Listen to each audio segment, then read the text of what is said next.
সম্মানিত মুসল্লিয়ান এজাম, আসসালামু আলাইকুম ওয়া রাহমাতুল্লাহি ওয়া বারাকাতুহু।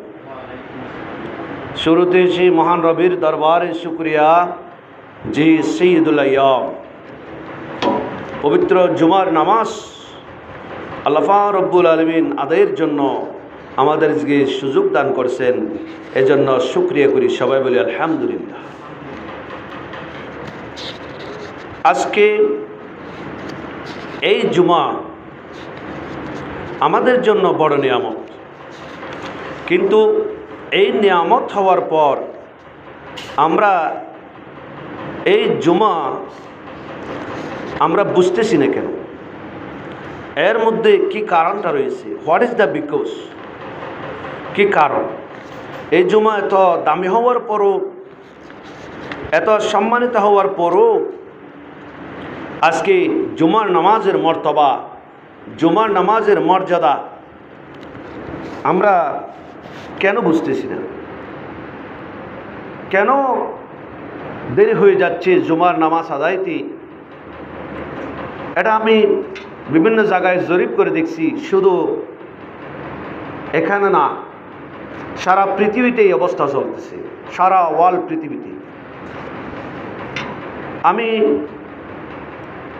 বিভিন্ন বাংলাদেশের বাহিরেও আমি গেছি, আমি ওখানেও দেখছি একই অবস্থা। তার কারণটা কি? তার কারণ হলো বিসমিল্লাহির রহমানির রহিম, আল্লাযী ইউওয়াসবিসু ফি সুদুরিন নাস মিনাল জিন্নাতি ওয়ান নাস। আল্লাহ বলছেন যে সিনার ভিতরে, বক্ষের ভিতরে যে ওয়াসওয়াসা দিতেছে বা দিবে, এই কতগুলি শক্তি, যে ইংরেজিতে ডেভিল বলা হয়, বাংলার আরবিতে শয়তান বলা হয়, এবং খবিশ বলা হয়, যাকে আমরা ইবলিস হিসেবে, শয়তান হিসেবে আমরা চিনি। এই জাতীয় শক্তিগুলো ভালো প্রত্যেকে ইমানদার মুসলমানদেরকে ফিরিয়ে রাখার জন্য জুমার নামাজ যখন সৈয়দুল আইয়াম আসে, এরা কাজ করে। জোর বলেন নাউজুবিল্লাহ। তখন আপনার করণীয় কি? যেমন আপনি পাহাড়ে যাচ্ছেন, ওই রাস্তা দিয়া যাওয়ার সময় দেখতেছেন বড় একটা সাপ পথের মধ্যে রয়েছে, তখন আপনি ওই পথ দিয়া সামনে যদি এগিয়ে যান, ওই সাপ আপনাকে সবল মারলে, আপনার শরীরের মধ্যে বিষক্রিয়া হলে আপনি হয়তো কষ্ট পাবেন। জ্বালার যন্ত্রণায় ছটফট করতে করতে বিষে যা হয়, আপনার জীবনে সেই ক্রিয়া অনুযায়ী তা হওয়ার সম্ভাবনা আছে। এজন্য আপনি কি করবেন? সেই সাপটা যতক্ষণ পর্যন্ত যায় নাই, ওই পথ দিয়ে আপনি যাবেন না, অথবা অন্য পথ দিয়ে ফিরে আসবেন। অন্য পথ দিয়া যদি বিকল্প কোনো পথ থাকে আপনি যাবেন, এটা তো নিয়ম। ও আল্লাহর বান্দারা, আপনার বুঝতে হবে, এই সৈয়দুল আইয়াম জুমার নামাজ, এই দিনের মধ্যে আল্লাহর ফেরেশতারা আযান দেওয়ার সাথে মসজিদের দরজায় এসে দাঁড়িয়ে যায়।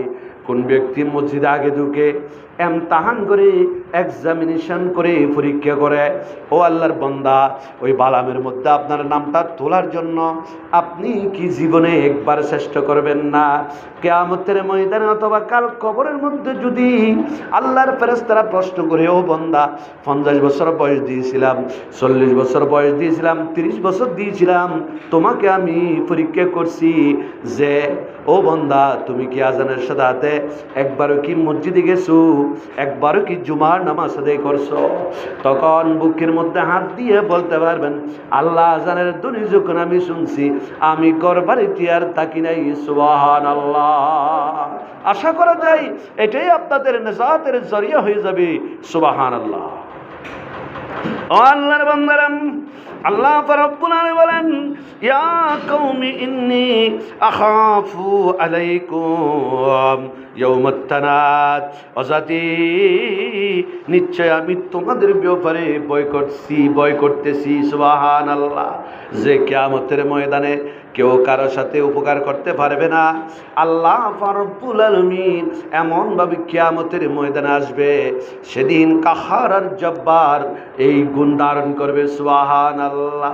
পাহাড়ি पार जाएंगे, जमी पर जलजला होगा, मोहम्मद तख्त पर होगा, अदालत पर खुदा होगा। पहाड़ी पार जाएंगे, जमी पर जलजला होगा, मोहम्मद तख्त पर होगा, अदालत पर खुदा होगा। আদালতের উপর আল্লাহ বসবেন, তখ্তের উপর আমার নবী মুহাম্মদ সাল্লাল্লাহু আলাইহি ওয়াসাল্লাম বসবেন। সেই কিয়ামতের ময়দানে আপনার বিচার শুরু হয়ে যাবে। সুতরাং এই জীবনে, সেই জীবনের জন্য পাতিও সংগ্রহ করতে হবে, সরু সামান সংগ্রহ করতে হবে, এবং এখান থেকে যদি আপনার আমলনামায় যদি ভরপুর করিয়ে না যান, কবরে গেলে একটা আমল আপনার দ্বারা করা সম্ভব হবে না। সুবহানাল্লাহ। এজন্য আজকে জুমাবার আমাদের করণীয় কি? জুমাবারে আমাদের কিছু করণীয় আছে, যারা মুসলমান, কাফেরের জন্য না। আবার কাফের তো এরা তো চির জাহান্নামী, এরা জাহান্নামে চলে যাবে। ইমানদার যারা আছে, আল্লাহওয়ালা যারা আছে, তাদের বেলায় বলতেছি। আল্লাহর নবী মুহাম্মদ সাল্লাল্লাহু আলাইহি ওয়াসাল্লাম বলেন, قال رسول الله সাল্লাল্লাহু আলাইহি ওয়াসাল্লাম, আল্লাহর নবী বলছেন, আলা কুল্লি মুসলিমিন, প্রত্যেক মুসলমানের উপর জুমার দিন কিছু কাজ রয়েছে। সেটা হলো আল গুসলু ইয়াউমুল জুমাতি, জুমার দিন সমস্ত কাজকর্ম ত্যাগ করিয়া আগে গোসল করিয়া নিবে। সুবহানাল্লাহ।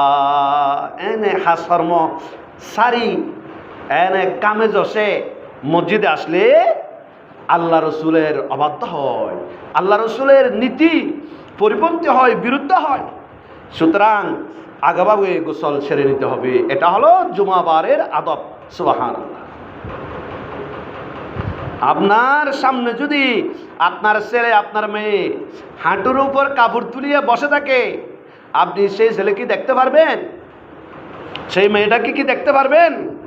বলছেন আমার কাঁধের উপর ফাতলছে, এটাকে না খাই খাওয়াইছি, এত বড় বেয়াদব সন্তান আমার দরকার নেই। সুবহানাল্লাহ। সুতরাং বাবে জামান সন্তানকে আদবহীন হওয়ার কারণে দেখতে পারে না।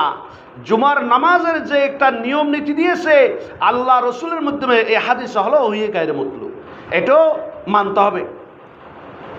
সুতরাং এখানে না মানার কোনো সুযোগ নাই। কোরআন হলো ওহী মতলুব, আর হাদিস হলো ওহী গায়রে মতলুব। এটার উপর আমল করতে হবে। শরীয়তের দলিল চারটা, একটা হলো কিতাবুল্লাহ, আরেকটা হলো আল হাদিস, আর একটা ইজমা, আর একটা হলো কিয়াস। আমল না করে কবরে গেলে শান্তি নেই। এইভাবে গোসল যদি জুমার আগে না করিয়াম, বান্দা এভাবে মসজিদে আসে, আল্লাহ বলবেন, রসুল বলবেন, কত বড় বেয়াদব, আমি যে একটা শরীয়ত দিয়েছি, আমি যে একটা ইমানদারের কতগুলি কর্মপদ্ধতি দিয়েছি, এগুলি না মানিয়া আমার বান্দা মসজিদে যাচ্ছি। বাপ যেমন সন্তানকে দেখতে পারে না আদবহীন হওয়ার কারণে, আল্লাহ রসুলও সেই উম্মতকে, সেই বান্দাকে দেখতে পারবে না। এই জন্য জুমাবারে আগেভাগে গোসল সেরে নিতে হবে। এটা হলো 1 নম্বর কাজ। সুবহানাল্লাহ। ও আল্লাহর বান্দারা, আর গোসল তো করবেন। গোসল করার সময় গোসলের 3টা ফরজ আছে। একটা ফরজ যদি বাদ দিয়ে আপনি নাপাকি গোসল করেন, নামাজ দোয়া পড়েন, খোদার কসম করে বলতেছি আপনার ইবাদত একটু কবুল হবে না। গোসলের ফরজ হলো 3টি। 1 নম্বর হলো গড়গড়ার সাথে কুলি করা। সুবহানাল্লাহ। আপনি মুহাদ্দিস সাহেব, আপনি পীর সাহেব, আপনি বড় ধরনের মুফতি সাহেব, আপনি খতিব সাহেব, আপনি যদি গড়গড়ার সহিত কুলি না করিয়া এই ফরজ গোসল করেন, খোদার কসম করে বলছি আপনার ইবাদত হবে না। গরগরার সহিত আপনার কুলি করতে হবে গোসল করার নামার সময়, এটা হলো ফরজ। এটাকে বাদ দিয়ে পাকিয়ে যেমন গোসল করে দুপুর দুটিয়া এভাবে করিয়া আপনি করলে আপনার জীবন শেষ হয়ে যাবে, ধ্বংস হয়ে যাবে। জাহান্নামের আগুন আপনার জন্য অপেক্ষা করতেছে। জোরে বলেন নাউজুবিল্লাহ। 1 নম্বর ফরজ, কুলি করে গরগরার সহিত গোসল করতে হবে। 2 নম্বর ফরজ হলো নাকের ভিতর পানি দিতে হবে। নাকের ভিতর, নাকের নরম জায়গা পর্যন্ত, গোস্ত পর্যন্ত পানি দিতে হবে। এনে পুকুরে গিয়া দুপুর করে ডুব মারি গোসল করে এসে গেছে, নামাজ হবে না। উজু বানালে উজু হবে না, নামাজ হবে না, ইবাদত হবে না। এই জন্য নাকের ভিতর পানি দিতে হবে। এটা হলো গোসলের 2 নম্বর ফরজ। 3 নম্বর ফরজ হলো, ও আল্লাহর বান্দারা, সমস্ত শরীর ধৌত করতে হবে। শরীরের মধ্যে একটা কেশ যদি শুকনো থাকে গোসল হবে না, গোসল হবে না। এখন মেয়েদের বেলায় বলা যাক, কোনো মেয়ে যদি কফা না খুলিয়া, জুতা না খুলিয়ে যদি গোসল করে, এগুলো অনেক মা বোনরা জানে না। ফরজ নামাজ তা ফরজ গোসল হবে না। কারণ চুলকে কুলে একেবারে চুলের গোড়ায় গোড়ায় পানি পৌঁছতে হবে। সুবহানাল্লাহ। কারণ এই চুলের গুঁড়ো শরীরের একটি অংশ। এই জন্য আপনারা মশালা জানার চেষ্টা করবেন। গোসলের 3 ফরজ। 1 নম্বর হলো গরগরার সহিত কুলি করা, 2 নম্বর হলো নাকে পানি দেওয়া, 3 নম্বর হলো সমস্ত শরীর ধৌত করা। এই 3টা আদায় করিয়া ফরজ গোসল করতে হবে। ও আল্লাহর বান্দারাম, তাজদারে মদিনা রাসূল আকরাম সাল্লাল্লাহু আলাইহি সাল্লাম বলছেন, ওয়ালবাসু মিন সালিস সিয়াবি ওয়া ইন কানা লাহু তিবুন মাসামিন। ভালো কাপড় পরিয়া ওই নামাজের জন্য জুমায় আসতে হবে। ফকিরের মতো একেবারে রাস্তায় যারা ধুলাবাড়িতে মিশে থাকে, এমন কতগুলো মানুষের মতো যদি পাড়াছিরা কাপড় নিয়া, নোংরা কাপড় নিয়ে মসজিদে আসলি, জুমার নামাজের আদবের খেলাফ হয়ে যাবি। আল্লাহ পাক রব্বুল আলামিন আমাদেরকে ভালো কাপড় নিয়ে মসজিদে আসার জন্য তৌফিক দান করে, সবাই বলেন আল্লাহুম্মা আমিন। এরপরে কসব দিতে হবে। সম্মানিত ভাই বন্ধু, সময় নেই, এই জন্য আমি আর বেশি আলোচনা করতে পারছি না। আল্লাহ পাক রব্বুল আলামিন আমাদেরকে তৌফিক দান করুক। আপনারা আগেভাগে আসবেন। আল্লাহ পাক রব্বুল আলামিন সকলকে যথাসময়ে নামাজের জন্য, ইবাদতের জন্য সুযোগ দান করুক। আমা আলাইনিল বালাগ। আসসালামু আলাইকুম ওয়া রাহমাতুল্লাহি ওয়া বারাকাতুহু।